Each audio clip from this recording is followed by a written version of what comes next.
Get in. The Reds are top of the league. The Reds are top of the league and stayed top of the league for the first time since May 2022. So can we stay there now? Can we win the thing? The bookies have finally recognised that Liverpool are actually quite good. And so every week I've come on and I've said, we're still third favourites here. We're second favourites now. We're fancied more than Arsenal, and I think rightly so. And Arsenal are coming to Liverpool soon, and we will be talking about that soon. But first of all, we've got to talk about another win for the Reds, another come from behind victory. This time at Roy Hodgson's Crystal Palace, thanks to a 91st I just went into minute my brain dead slow. It went in like slow motion because I wasn't listening to you properly. You got there in the end. A 91st minute goal from the bundle of energy that is Harvey Elliott. Liverpool now have claimed 18 of their 37 points from losing positions this season, at least 6 more than any other team. Klopp even said Liverpool were very lucky.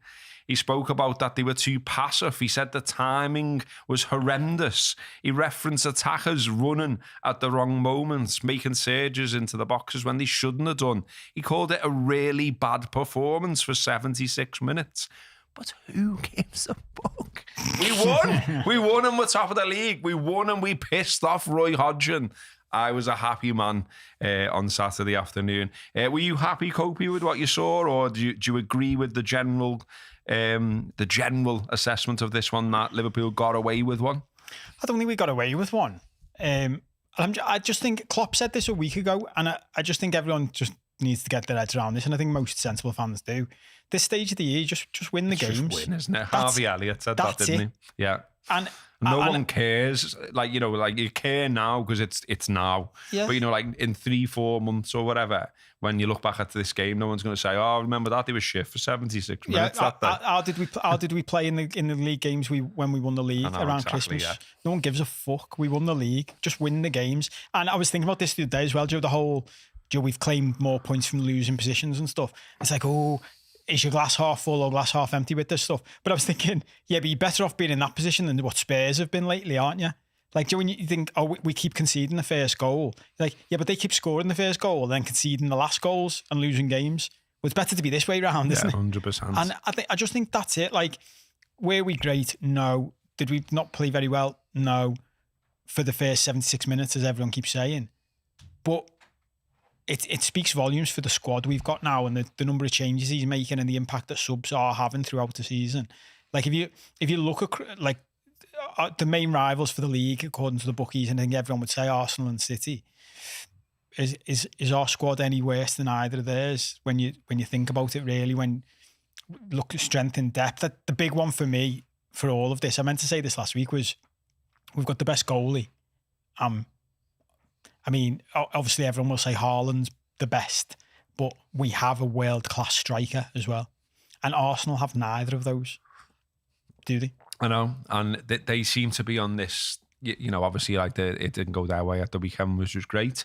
They've got to come to our place and they haven't won there for a long time, which is also great. I very much fancy Liverpool's chances. And also when that game is, it's on the Arsenal one's on a Saturday night, 5:30. Just before Christmas. Just before Christmas. Like, could you pick a worse time to come to Anfield? Best for us.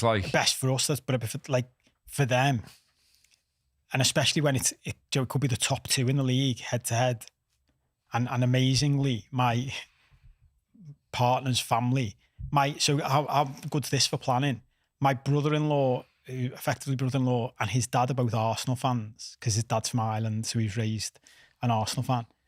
We play Arsenal in that game on a Saturday night. It's my stepson's 4th birthday, and the family, the grandparents, have arranged like a day out in the evening.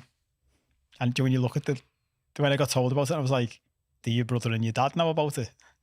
And you're like, well, it's like, it's going to be the biggest Liverpool Arsenal game for a generation, that. And we're going to be at some like kids play thing. Wow. I was like, so I haven't spoke to her brother yet, but that'll be an interesting conversation. Yeah. Get your excuses in.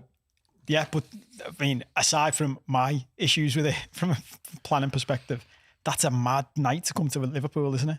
It's going to be fucking mental that night. Everyone will have been out on the ale all day. Yeah. Christmas spirit and all that. everyone will be like, right, get into them. We'll have hopefully, I mean, we were saying a couple of weeks ago, looking at the fixtures, you need to go on a winning run here. You fancy us against United. We play West Ham midweek, don't we, I think? Yeah, in the League Cup. Yeah. Oh, that's a League Cup game. So between now and then for league games, then just United at home, and who knows, but you fancy us, we'll come on to that. I mean, to beat them, to pull away at the top of the league on a Saturday night just before Christmas. And to be top potentially at Christmas as well.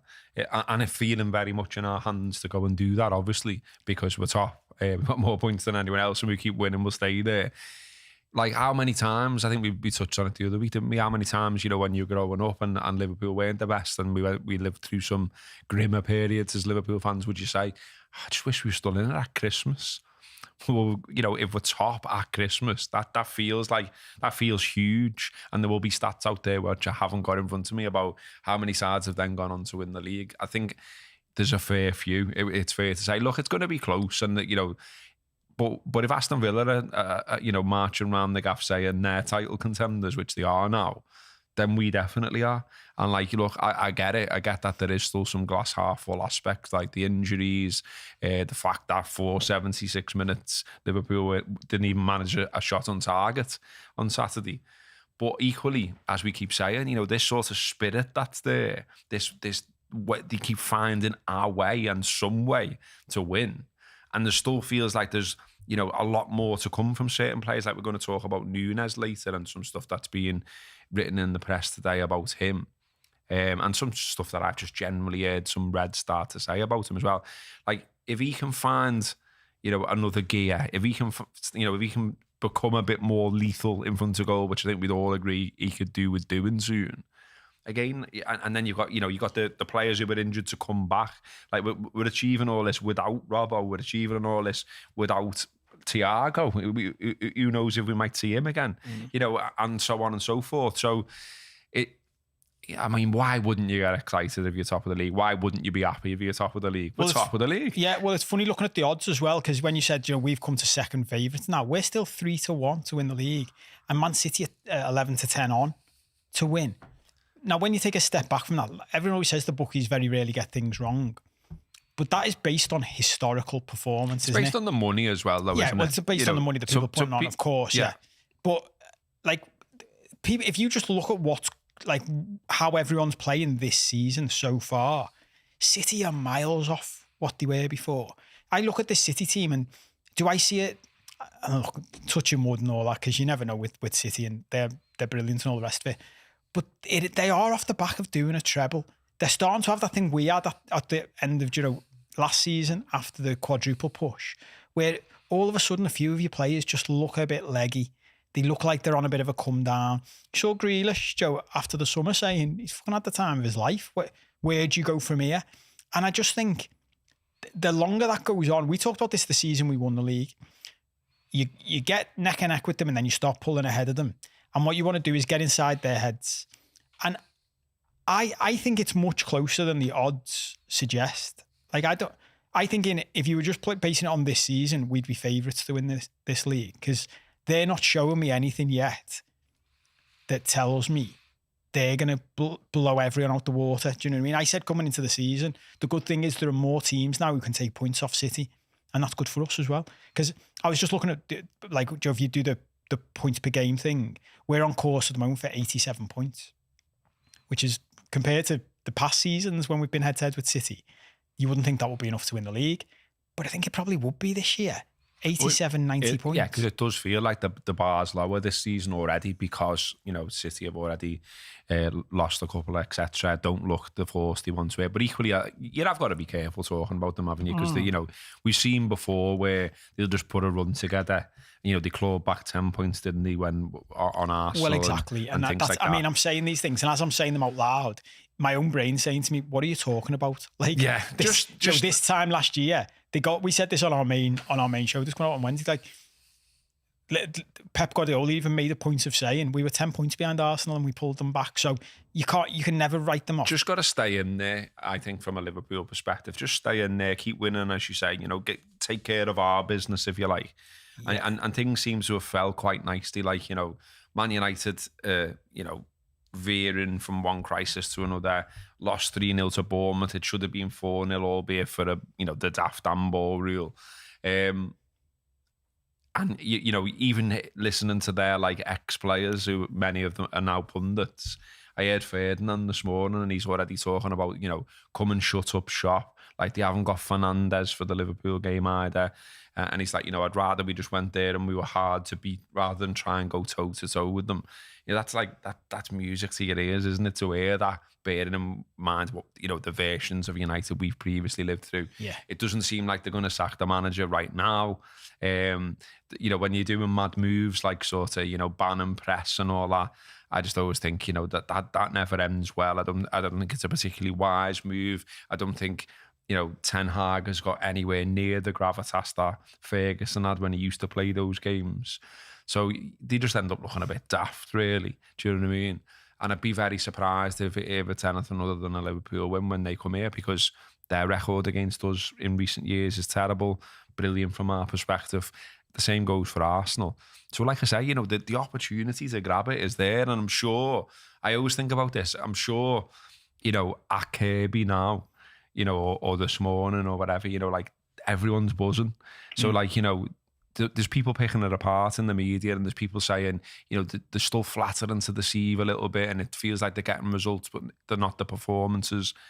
They'll be buzzing there. That yet again they pulled it out the fire. That yet again, it's 3 points, and now the top as well. So it's absolutely brilliant. Shout out to Scouser Pete, who before we even started talking, I'd thrown in a super chat, super like, still don't know what they're actually called, one or the other. He says, should be a good live at 5-ish. Hey, we were on time today. He says, I fully expect Kopi and Robbo to be buzzing. Liverpool top of the league, Liverpool top of the league. Get in. Indeed. Lots of chat as well in the chat before we got going about the game in Europe. I'm not sure why you're all bothered about that. That's like absolute dead rubber. We can play whatever team we like, and it doesn't really matter. I was thinking about this. The only thing it's all about United. Yeah, the only thing I'm asked about is, do you remember a couple of seasons ago he played Jota in one of these games and he got injured? And we were all like, what the fuck are you doing? Yeah. Stop risking players when you don't need to. So my only concern is, like, I just hope no one travels. Like, this is the thing. You can have a week off. All you big fellas can have a week off, can't they? Yeah, that's the other thing. United play Galatasaray on Tuesday, don't they? Or Tuesday or Wednesday. That's huge for them. So, at the very least, they've got an extra game in the week. And I know they've got plenty of time to recover before Sunday. And I actually think it's mad. This speaks volumes, doesn't it? Like, it could do them a favour that Fernandes is suspended. That says a lot about a club that I think their captain and one of their most creative players being suspended could help them. That shows how bad they are. Does it? No. I mean, I know he's a knob, and I know, like, he's on paper and all that. He's a mad fella to have as your captain, I would say. That's what I think. But equally, I think if you'd ask them, they'd rather have him there than not. Yeah. But my only thing about it is, he's the one that we saw it last year. So if you get 2 or 3 ahead, he just throws the towel in. Yeah, toys come out the pram and all the rest of it. Can we have a chat or a show about 12:30 kickoffs? Has there ever been a decent, entertaining game? Says David Quigg. Probably not, mate. Like, my conclusion on this, and it's not just because our manager keeps saying what he's saying, I just don't know who that's for.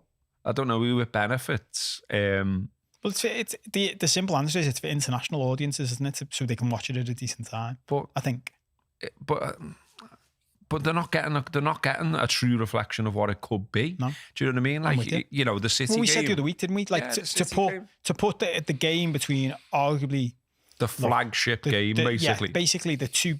I know Arsenal fans will argue against this now, but historically for the past 5 years, 6 years, the two teams you want to see head to head, to put that at 12:30 on a Saturday and take away, especially when it was coming off the back of an international fixture, wasn't it?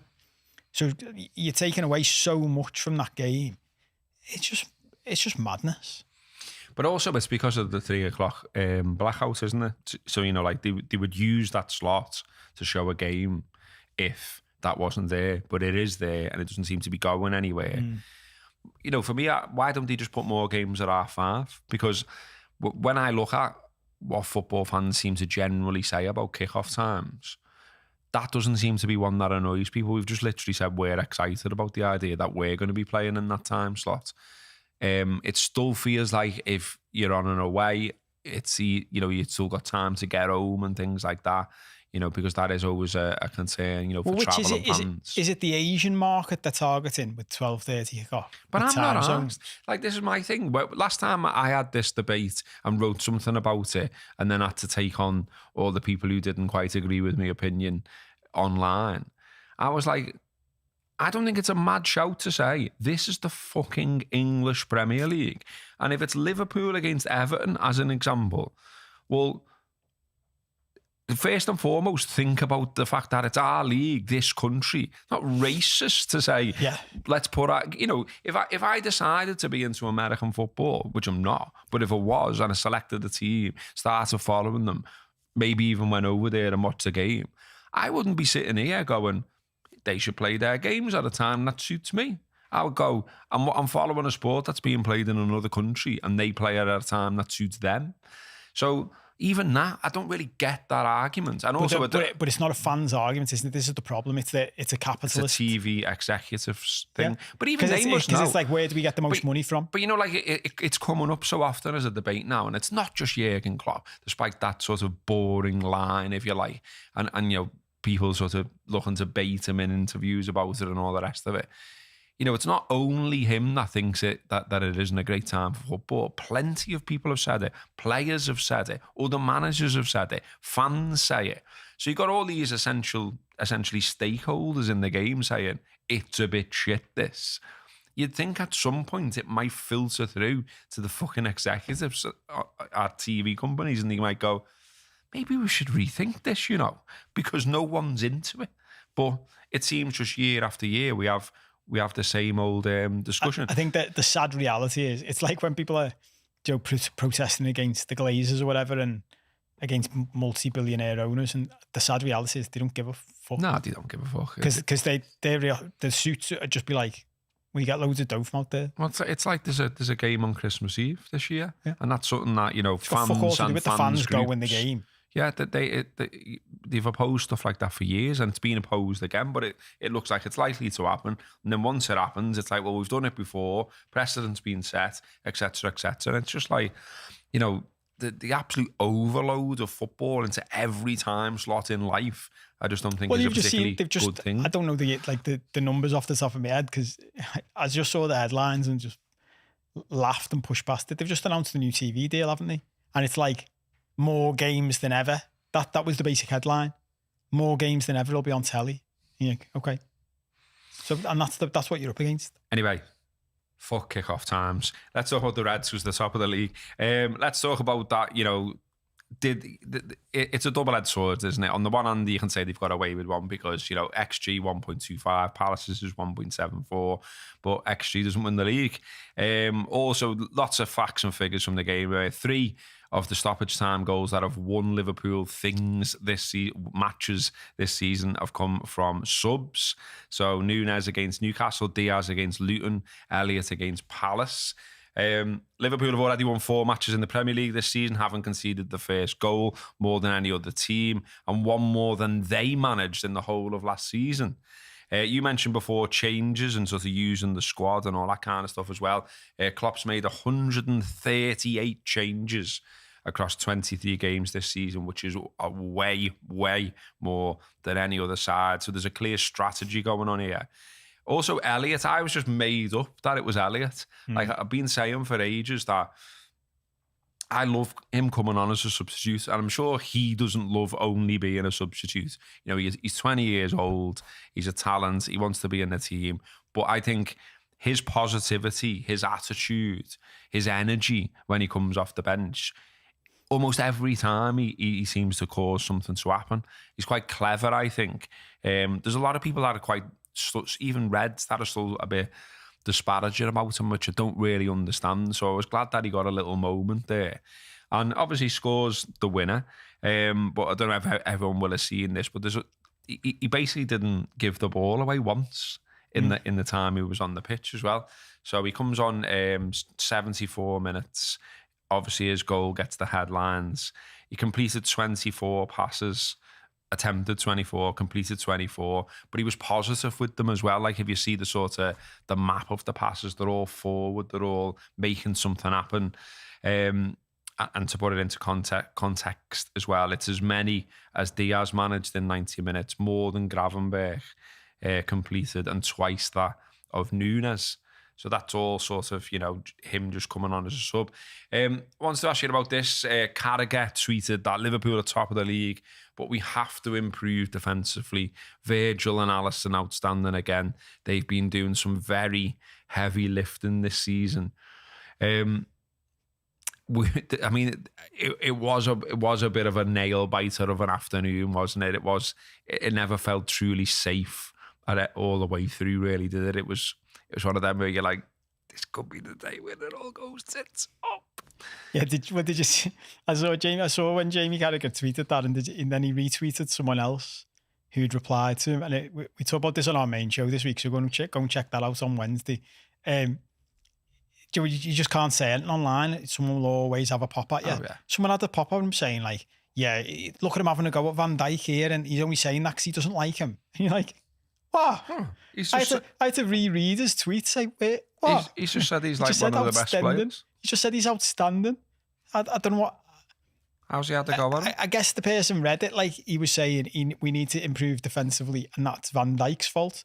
But you're like, they're two different sentences, mate. But yeah, mate, I've just said about winning the league with a boss goalie and a boss attacker, but it helps when your best defenders come back to back to his imperious best, isn't he?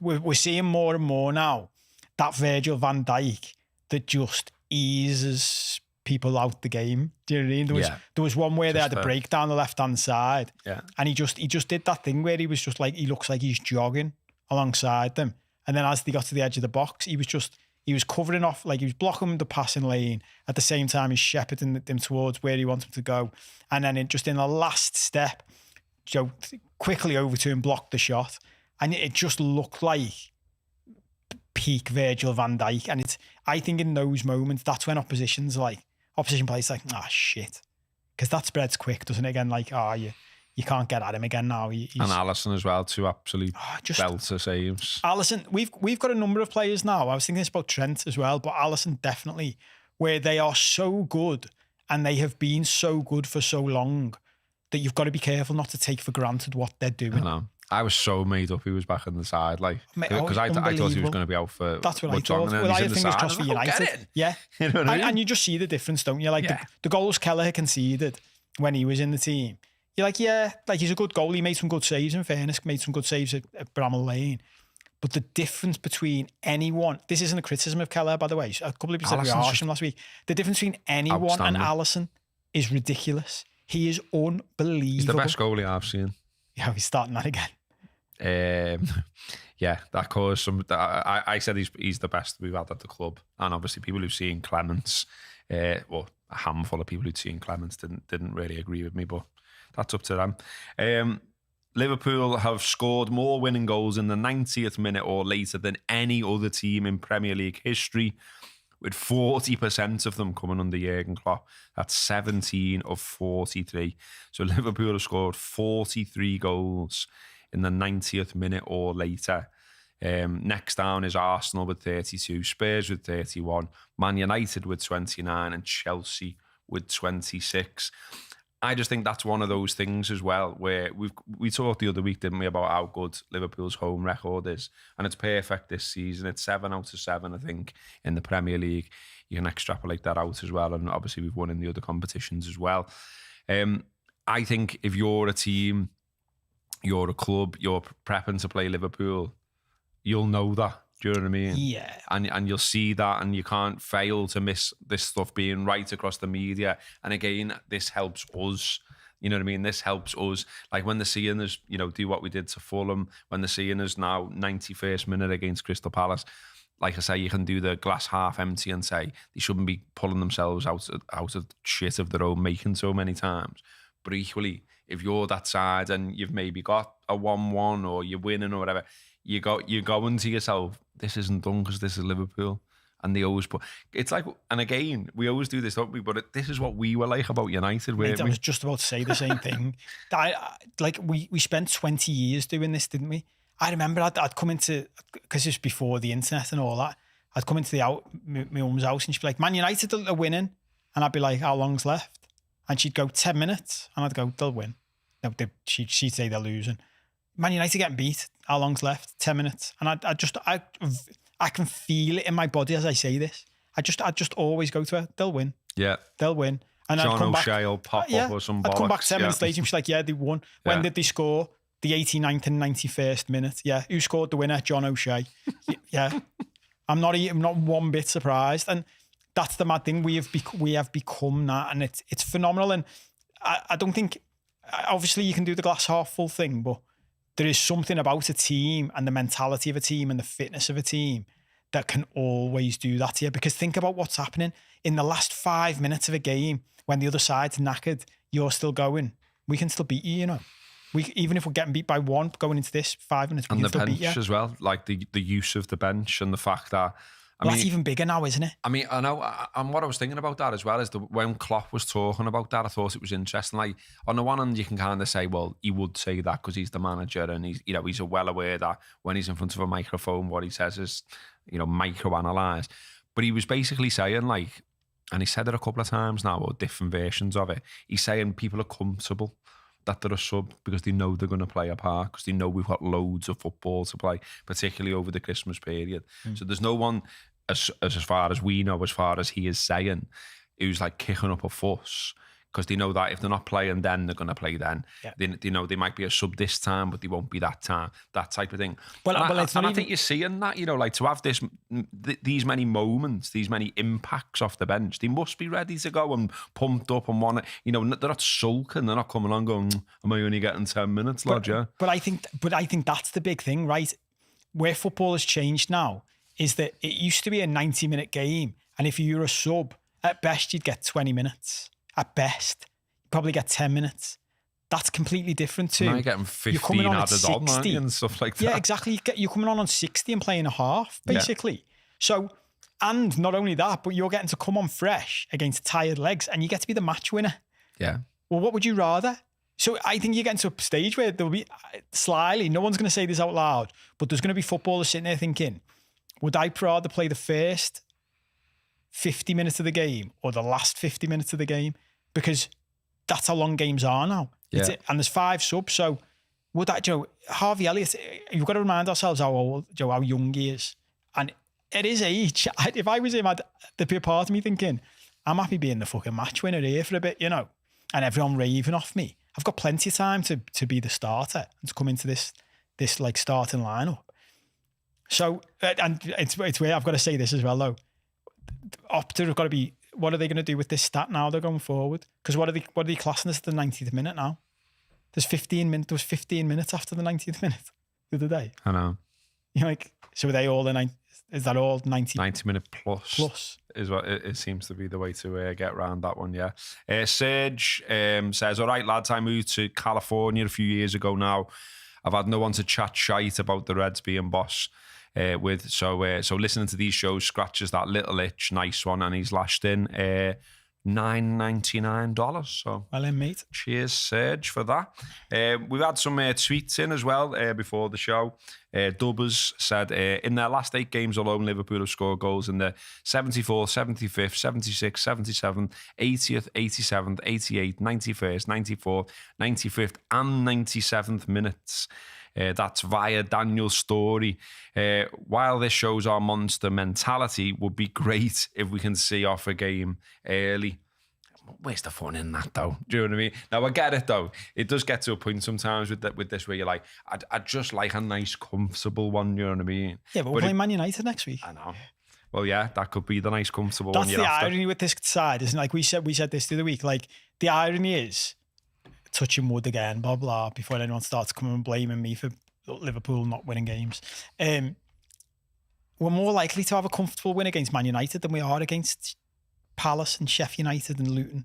That's the mad thing about this football team. And I do think on the other side of this, that is something we do need to sort out. Like playing better against this type of side and making it more comfortable. Because you can't carry on doing this constantly. It's just nice when it happens. George Singer said there, I saw Clem plenty, great keeper, but Ali has had lots more to do. There's also another comment saying Clem was amazing, but Becker is playing in a different, much faster game. It seems to really piss some people off that I suggested that he could be the best who ever had Alisson, but it was solely meant as, he's amazing, let's enjoy him, not let's have a massive argument in the middle of the night. But anyway, Deno... No one's saying Clements is shit, by the way. No, exactly. You know what I mean? Deno's through £2 at us there. Thank you very much, mate. All of this stuff helps. These studios don't come free, etc. And we're still trying to make all this work. What else have we had? That's 12 goals from Liverpool in the last 10 minutes of matches. Dave, who tweeted us earlier, says, feels like the Reds have been in second gear all season while touching the turbo button against the likes of Villa and Bournemouth, yet top of the league with the best goal difference and technically unbeaten, giving Spurs away. Don't let that go, mate. I'm not letting that go. He says, I'm concerned, though, that Núñez has 4 league goals. Question is, can he hit 20? And that to bring in, I'll bring that in now because that fits nicely. There's a piece today from Tony Cascarino in the Times saying the headline is Liverpool won't win the title unless Núñez finds form, which is a big claim. But he's basically saying if Liverpool are to have serious title aspirations, then they have to get Núñez playing like he does for his country, Uruguay. His form in World Cup qualifying for them is sensational. He looks like the complete number 9 who scores against the best teams in the world, such as Argentina and Brazil. Links to play, chases lost causes. But for Liverpool, something's just not quite right, and not many sides win the title with a misfiring number 9. It goes on to give an example about when he was at Millwall, but he was asked about that. He also says, and I think this is right, he says, for one thing, he's offside way too often for a player with his ability and with his pace. I'm with Tony on that, I've got to say. There is an element of dope about Núñez, and I don't mean in the modern terminology, I mean dozy, because he's right. He's got loads of pace, he's got loads of strength, he's a big lad. He doesn't need to be getting caught. He does get caught offside too regularly, I think. And there is still this thing as well about conversion of chances, and it's not to do the lad down. I don't get being in this space and having done this type of thing for so long. There always seems to be like a subset of fans that get a cob on if you just talk like honestly about something in your side. Mm-hmm. And look, the top of the league, and we've talked all the way up to this point about being top of the league and being happy. You can still be top of the league, happy, and say, just hope Núñez, like, it's something a bit more than we're currently getting. 100%. Yeah, those two things can exist at the same time. Yeah. But the sort that made me smile in this article when he says that the line that you read out, not many sides win the title with a misfiring number 9. And you're like, Tony, that might be right for sides that only have that number 9. Yeah, that's true. But we've got, not only have we got Mo Salah standing next to him, who is, the 5th highest scorer of all time for Liverpool. Yeah, now. there's only 5 players that have scored 200 or more. Yeah, like this is not all on Núñez's shoulders. And not only that, look at the stats we were looking at the other week. And I know goals have dried up a little bit for the front 5 since then. Jota's got injured, but the goals that they've scored between them already this season. Forget. Everyone's quickly forgotten what happened with Diaz and his family and all that, and the impact that will have had on the squad. I don't think there's anything to worry about. Think about it the other way around. We're top of the league and he hasn't hit form yet. Well, that's what I was saying earlier, wasn't it? It feels like, here we are with problems at the top of the league type of thing. Exactly. Like, I think we'd all say we can play better. I mean, even like, if you want to pick the bones out of it, you can say, well, is it slightly worrying that Szoboszlai hasn't hit his levels the last couple of games? 100%. But this is the point, isn't it, of like winning games. Klopp said, if you only win games when you're playing well, you're gonna win 5 a season. The reality is, look at City. Haaland, I think everyone recognises the greatest striker on the planet now, and he should be for an artificial intelligence robot. But he's misfiring as well. This happens to strikers. Well, he's injured now, but did you see the chances he missed in the game before? Who was it, against Spurs? I think when they were 1-0 up. And he missed a couple of chances, which to him are sitters. And you'd be like, how has he missed that? This happens to strikers. This is what they go through. Núñez is young. He's learning. He's better than he was last year. It doesn't take much to improve the timing of his runs and to get him into I can't remember who it was the other week talking about, it was Sturridge on Sky, talking about developing a couple of finishes that are your technique. Do you know, because at the moment, Núñez's technique seems to be just hit it. And Sturridge was talking about, you know, crafting composure. that, whatever it is that is your go-to finish. Like Thierry Henry had that one where he just bent it into the far corner. Mo Salah used to have that, and he's adapted over the years because people got used to it. But that doesn't take much. Think who he's training with every day. He's getting better, and he will get better. I've got no worries about Núñez. Well, there's people saying, like, you know, there was someone who tweeted in earlier and seen it in the comments as well, that perhaps he's better as a sub. Again, I don't think, you know, that's a bad shout, and that maybe is where he is right now. It might be better that he does go back to being a bit of an impact sub. You get him angry again, because, you know, when he come on and he's a match winner against Newcastle, Klopp basically said, didn't he, that he'd been knocking the door down and hadn't been happy. You know, you've shown already that might be a way to motivate him, even like dropping down to the bench, put Gakpo in or whoever, and then start saying to him, yeah, but if you want to start starting again, mate, you need to stop getting caught offside. You need to be more clinical with these chances. Here's what we want you to work on. You know, show us that you're ready to start again. But for now, this is what we're doing with you. Yeah, and you'd think he'd accept that, surely, but he wouldn't be happy. But it seems fair criticism, and it seems fair to. You can literally put stats in front of him to say, Gakpo converts more chances than you, so therefore, right now, on merit, he is going to be starting ahead of you. Well, the thing is, we never get to see this, do we? Because it's behind the scenes, it's confidential, and rightly so. But I'd be intrigued to see what led to the change between what he thought about Gakpo being ahead of Núñez last year and that switching, because that switched just since the start of the season, hasn't it? Like, we're talking about Newcastle. Núñez came off the bench there. You're referencing the stuff from behind the scenes. There were stories that he wasn't happy and all that, and you need to get him angry. But he's obviously done something since then in training and in games that's convinced Klopp and Linders that he should be starting ahead of Gakpo. Because I'm just intrigued by it, because my instincts are the team is stronger with Gakpo as the number 9, with Núñez coming off the bench because he's more impactful coming off the bench. But I think it's something we've mentioned in the past, which is amazing for this squad. There's a horses for courses argument in this. That there's different games that will suit different players and different setups that will suit different players. 100%, yeah. And we've got the, and it's looking at like the weaknesses of the opposition and things like that. You know, like he's not good in the air, or he's prone to, you know, he can't deal with pace, or whatever it might be. Do you know what I mean?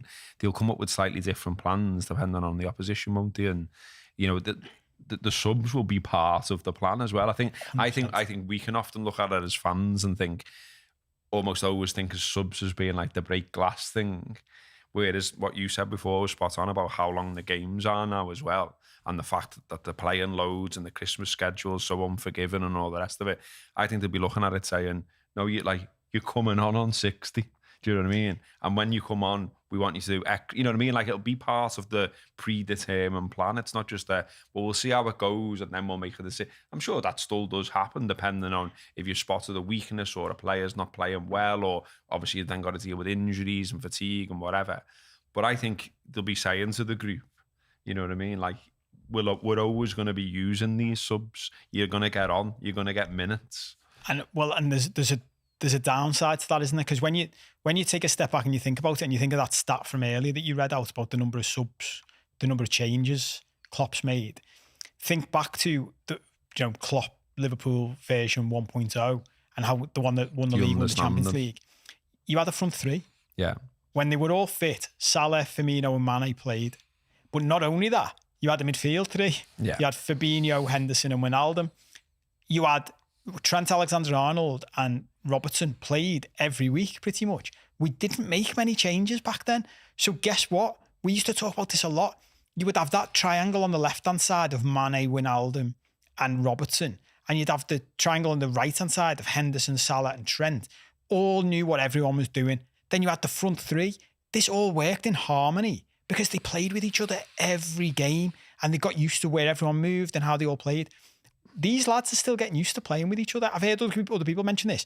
Everyone's been focused on Núñez and Salah. Injuries as well. Well, exactly. We've been focusing on Núñez and Salah and this link-up they've had. But what's been silent in all of that is, where's the link-up on the other side? Núñez and Diaz aren't linking up very well. When Jota comes in, is the link-up there? But then it's changing so often. There've been injuries. Diaz has been out. Jota's now out. Then sometimes they play with a 3, sometimes they play with a 4. We've been changing the system. When Gakpo comes in and the other 3 are already there, all of these things factor into them not settling as much as you'd like, or being as fire on all cylinders as much as you'd like. And we're saying all of this. And the top of the league. We're top of the league. Top of the league. So when you're top of the league and you've still got all of this potential to come, think about if you're Arsenal, right? Arsenal are saying, well, how do we get better? We buy a striker. You're like, yeah. Well, they buy a striker even if they buy one in January. How often does a striker just come in and hit the ground running and settle in straight away? These lads are already playing together and getting better every day, getting used to each other every day, learning English, things like that hold people back. I mean, it bodes well massively, doesn't it? Yeah, 100%. Liverpool top with 37 points, played 16, won 11, drawn 4, lost 1. Arsenal 36 points in second place, won 11, drawn 3, lost 2. Liverpool got a goal difference of 21 now, which is better than Arsenal's, better than Villa's, and better than City's. And yeah, we're top of the league. We're going to keep saying it all the way through the show because it's a glorious thing. I even lashed it out as a tweet on Saturday. Well, it was Sunday by the time I tweeted, 4 o'clock in the morning. I'd had a bevy. Yeah. And someone, when I woke up on the Sunday, said, just quote tweeting saying the best type of 4 a.m. tweet, that, because I'd literally put like Liverpool's out of the league, Liverpool's out of the league, because it's there on my own buzzing after the night out that we're top of the league. Glorious, isn't it? We shouldn't gloss over the goal difference. We know what it's like in these. I know. Think about the seasons we've been going into the last few games thinking, we've got to make up the goal difference as well. Because all of a sudden, I always have, for years, and this is because of United as well, now it traumatised you. For years, early on in the season, I'm looking at goal difference and going, that's a point. That's a point. It is. It's a point. It puts us a point ahead because that's what it comes down to. Yeah, when we've lost like the league twice on the basis of, virtually like a cigarette paper, then yeah, it is a consideration, 100%. Shout out to Sam White, who's thrown in, Peter Griffiths, who's thrown in, and Adam Hetherington, who doesn't need a call out, but you got one anyway, mate. Thanks to all of those people. Also now another one just dropped in as well, YNWA 96. Grab a pint on me, Paul and Robbo, to celebrate being top of the league. Get in. Thanks very much. Might just do that. What else have we got? I wanted to mention, sort of them, Palace and Hodgson, etc. And I wanted to throw this in. I want us as a group of fans to like get behind our side, big them up, be providing fantastic support for them home and away. And largely, I think we do that. But I feel like, we do our own heads in about some things. And with Palace, I feel like we're still saying they're a bogey team. So I want to kick the arse of the bogey team bollocks right here, right now. So Liverpool have never lost an away game against Crystal Palace under Klopp. They've won 8 out of 9 there now. 1 draw. Last defeat there was November 2014 when Brendan Rodgers was the manager of Liverpool. Liverpool as well have lost only 1 of their last 27 matches in the Premier League. Won 18, drawn 8. And that was to Spurs. No, you fucking let it go. Since Liverpool lost at Man City in April, they've won more points than anyone else in the league, 62. I shall keep being positive about a side that are top of the league. But Hodgson, he said, I've been in football a long time and games like today make me realise that when the day comes to leave it behind, I won't be missing anything. Are you finally going to fuck off then? Because we'd be made up if you did. Fed up of seeing him, fed up of hearing his voice, fed up of seeing his face, fed up of being reminded of the shite he served up as Liverpool manager when he dared to even criticise fans amongst everything else. So why don't you just fuck off then? If you don't like football anymore, mate, go and we won't miss you. But do you think, he had various moans about everything that went on. There's obviously lots to talk about Ayew and the two bookable offences, whether they were harsh. He did a weird thing about Van Dijk. Van Dijk took the opportunity to get him the first yellow card by kicking the ball against him. That's very disappointing for a player of Van Dijk's quality and status in the game. The ball didn't hit him. The ball didn't hit him. I didn't even see it. It didn't hit him. Like Van Dijk does try to take the quick free kick. He gets in his way. You can see Van Dijk's getting a bit of a cob on, and he's doing all that. And okay, we see that all the time. But it's against the laws of the game. You're allowed to give a yellow card for that. And okay, if Hodgson had said that is a yellow card or can be interpreted as a yellow card, but we don't see that every week, and I've got a problem with consistency in the game, I'd have more sympathy for him. But if you're going to make up some shit about Van Dijk that's not even true, because the ball doesn't even fucking hit the player. But this is the bit where like you get sick of people just not fucking asking the questions properly. Do you know what I mean? I understand why, because they're in press conferences and they can get thrown out and blah, blah, blah, or they can get banned as they have at United now. But it's like, what did you want Van Dijk to do, mate? Do you want him to say to Ayew, you just take your time, lad. I'll wait and take this free kick when you're good and ready for me to do that. When it's my advantage. It's meant to be my advantage. It's my free kick. Fuck off. And look, we keep going back to the Spurs thing, but I do think this like all season, and Klopp has got that attitude about him now as well. Like, don't come at us with fucking complaining about refereeing decisions. Just don't do it. Yeah, like, what do you want from us? You got two harsh bookable offences. And what? Since the beginning of time with football, we've had that. We got a fucking goal disallowed. That was a goal that the refs team said was a goal. Got sent off as well and that was rescinded. We had even before that. We had multiple red cards, didn't we? Yeah. All of them harsh, all of them debatable. Or even in this, Joe, the penalty, the going over everything, the 2 minutes watching matches like this. I mean, we don't want to go on about VAR again and all that, but everyone else is though. It does just show you how fucking fucked up the game has got with it now. That you're watching a game of football and we don't know, other than the commentator saying to us, they're still looking at that. They're still looking at that. They're still looking at that, by the way. They're still looking at that. Hang on, he's going to tell the... You're like, are you messing? This happened like 3 days ago now. Yeah.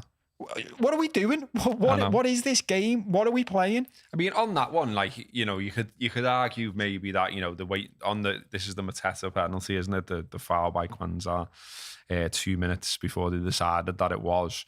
You could argue that they're waiting for some kind of natural break in the game or whatever. Like, it didn't go out, did it, or anything like that, and then he eventually blows the whistle. The other one got me more. The Endo one, the foul by Will Hughes, it was like such a blatant foul. Like, goes through him, doesn't get the ball, clearly makes contact with the player. How many times do you need to re-watch that to tell us what we can already see? We said this last week. I think it's going to come to a point where we just need to have an amnesty, right? And everyone sits down, fans, pundits, managers, players, referees, Howard Webb, Michael Owen, and we just say to everyone, right, stop. Yeah. What the fuck are we trying to do here? Because everyone's in each other's heads now. The refs are taking ages making fucking obvious decisions because they're petrified of getting things wrong. And that is partly because of all of us analysing everything to the nth degree. I was thinking about this over the weekend, like boring my girlfriend with it. But I said, as always, football is a reflection of life. And I said to her, this is a middle-aged thing to say. Get onto our other podcast if you want to hear more of this. But it does my head in. Joe, when you see these cameras now, that like camera phones, and they advertise that you can like perfect your pictures, take stuff out in the background. There's a new one now where if you're taking a group photo, you seen this? It gets rid of Hodgson. Yeah. Yeah. Press a button and people die. No, that was hard. Yeah. Darkness. It's creeping up my head then. If there's a group photo, you can take multiple photos and then you can pick the best face of each person. Yeah. I'm like, this is this incessant desire from our culture now for perfection in a life where it doesn't exist. What is wrong with having a photo with someone in the background? That's actually what happened in real life. Yeah. That's the photo of what happened. It's good. It's good to have photos when people were blinking because guess what? It's funny. It's all right to like capture imperfections. that's flooding into the game now. Like in football, we're trying to create this perfect thing that was never, ever perfect and can never be perfect. So, I mean, this is a long rant to say they're in their heads. The refs are massively in their heads now, because that one you're referencing, to have to look at that so many times. Think how many times the VAR's looked at it. Then he said to the ref, now you look at it. You're like, mate, it's a foul. Yeah, you could see in real time it was a foul. So all you had to check was, did he get the ball? Crack on. Did he get the ball? No. Well, it's a foul then, isn't it? Even if he got the ball, it's arguably a foul. We don't need to go over this time and time again. They're so desperate not to fuck up now, aren't they, basically? That's the problem. But, and like, you know, I thought it was funny on Match of the Day where Lineker's just basically saying, like, you know, I feel bad about myself that I pushed for this myself. You know, I wanted VAR and I ate it now. Clearly. You know what I mean? Yeah. So even he's there, you know, saying that. Yeah, Hodgson, you know, typical of him, really. You know, come out with a lot of nonsense post-match. Another thing he said was, he said something about, you know, sort of the manner that they, you know, to force us to play with 10 men for the last 15 plus minutes in a game which at that point we thought we dealt with extremely well was a really, really harsh outcome and certainly not worthy of what the team had produced. Now, it's a weird quote, that, isn't it? Yeah, it is, because last time I checked, decisions that the referee make has got nothing to do with how you've performed on the day. I mean, how complicated do we want to make this now? So we're complaining about VAR on one hand, and what Hodgson is basically saying here is, before you book my players, you should take into account how well we've played. Yeah, played well today. It's like, you know, you've been struggling lately, and these are the good signs. Let's get the VAR on the phone. How well do you think they're playing, though? I think they're playing all right. Should I book them? Nah, they've been playing too well to book them. Yeah, let's leave this one. I think that they haven't played that well, though. Oh, okay. Well, let's... Fucking hell, mate. But like, since when's that had anything to do with the price of fish? The other thing I thought was weird, like we hear this constant thing about, you know, like it's important to get ex-players to talk about football because they've played the game and it's important to listen to them and blah, blah, blah. Okay, well, whether we like it or not, we listen to them because they're all over our tellies and they're all over our radios and they've got columns in the papers and everything else. Almost like universally, they were like, he shouldn't have been sent off. And I'm looking at it going, well, if you stepped in front of a player and purposely blocked a quick free kick, then you've got every chance of that being a yellow card. And then equally, if you cynically foul a player when the team are breaking and it looks cynical, like you've done that to stop them breaking, then you risk a yellow card, I would say. And okay, you know, cumulatively across the two offences, it's quite soft, but equally the ref is able to give it because of the lad's actions. Yeah. But no one talks about the lad's actions. Yeah. Oh, it always goes on. We all do that. Yeah, and have you asked us whether we want that? I mean, you know, because they've been saying all season they're going to crack down on certain things. And so piss taking like that, you know, again, I would bring it back to consistency is the issue. So, you know, you look at, we got away with one, didn't we, in the derby? You know, what's he called? Here I am again with names. Canate. Yeah. Canate, you know, Everton had every right to be fuming about that. Yeah. Because he's done that. It's a cynical foul to stop a break. Yeah. And you know, he doesn't get a card and that Liverpool take him off, go, shit, we got away with one. He does something similar. He's got one and he's ended up getting sent off. So if Hodgson had brought that up as the reason he was pissed off, and he's allegedly an intelligent man who's read lots of books, as we're told, every 5 minutes, say that then. Instead of like this weird shite about, you know, oh, well, we played well, so we didn't deserve to go down to 10. Well, footy doesn't work like that, lad. No. What are you on about? Well, I've said to you before, and again, this is... This sounds like a mad thing to say, right? Because people have been saying this forever. I saw people on Sky talking about this because did you see Arsenal's one? There was like Quansar's one. Like someone got kicked in the box. And it's like, They didn't get a pen, but Palace did. And it's like, all we want, this is what everyone has said forever and a day since as long as I can remember. All we want is consistency. And here's my response as a grown up to that. You can't have it. It's like, why? Because it's a subjective game. Different people played by humans with different refs in each game.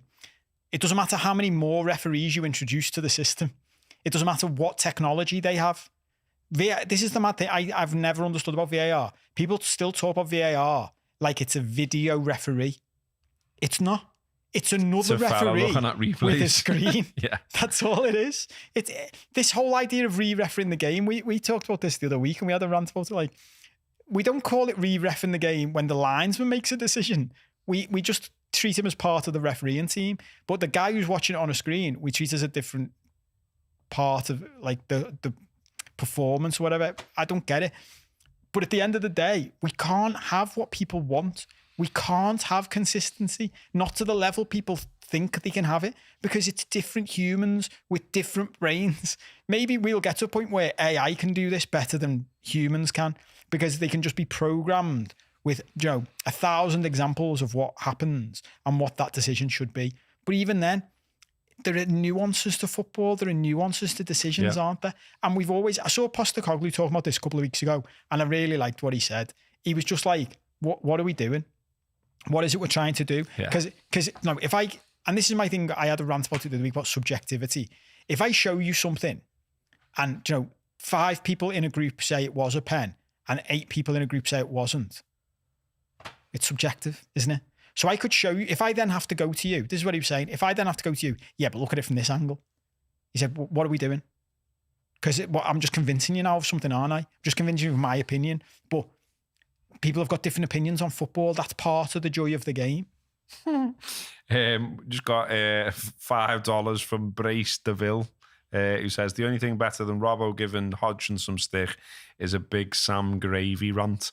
Well, we've lost that opportunity, haven't we? Yeah. With him not being in the game at the minute. But who knows? There could be an opportunity for us to, like we did once before, drink a pint of gravy each to the big man. Yeah, on the internet. That still exists He might somewhere. be back. We've still got half the season to go, haven't we? We've got to mention before we go that Salah has, of course, hit 200 goals for Liverpool. I'm sure you all know that by now. The 5th player to reach the milestone for the club.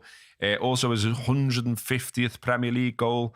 With only 4 players in the competition reaching that milestone in fewer matches than him, which is 247. So 150 and 247 in the Premier League.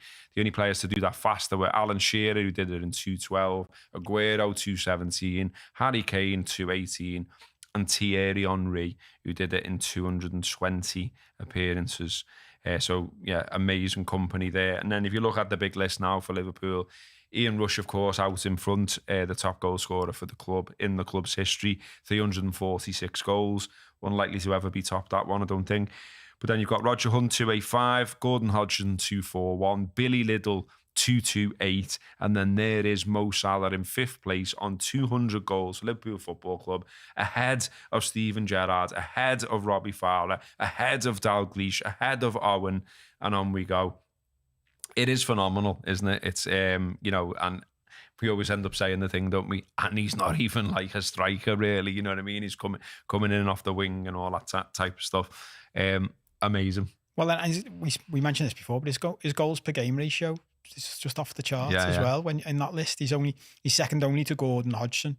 And Gordon Hodgson played in an era, I always like to point this out about the older footballers. He played in an era where you could pick the goalie up and lash him in the goal with the ball, and it counted. Yeah. Do you know what I mean? Like, they're almost playing a different sport.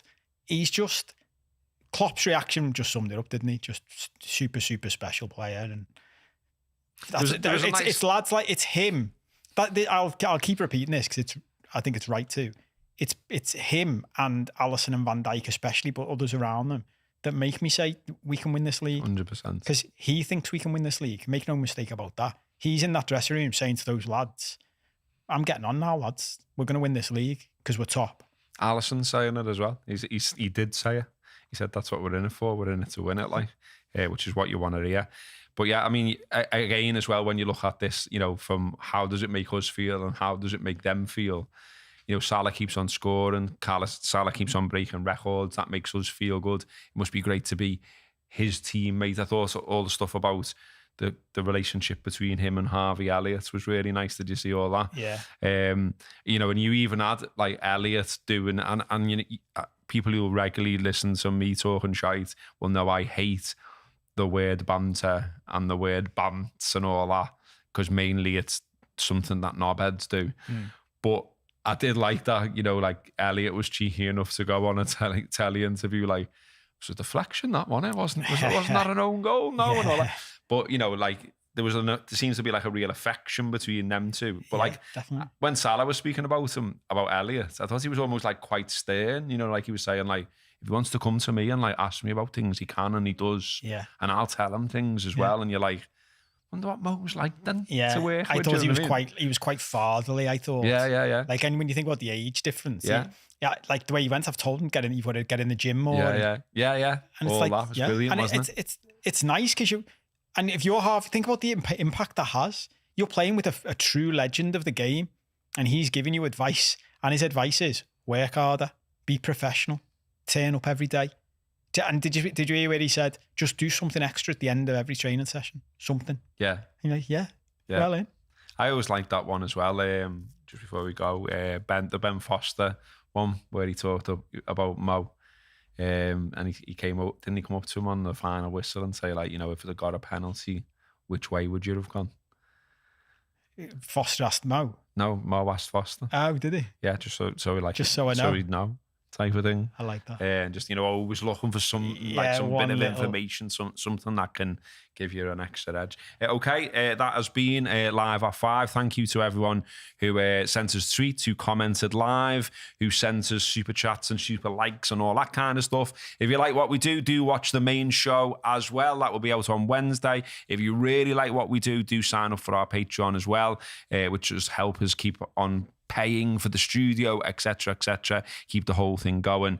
You can sign up for that for just £4 a month. You get access to an extra show every week and all our archive of previous extra shows.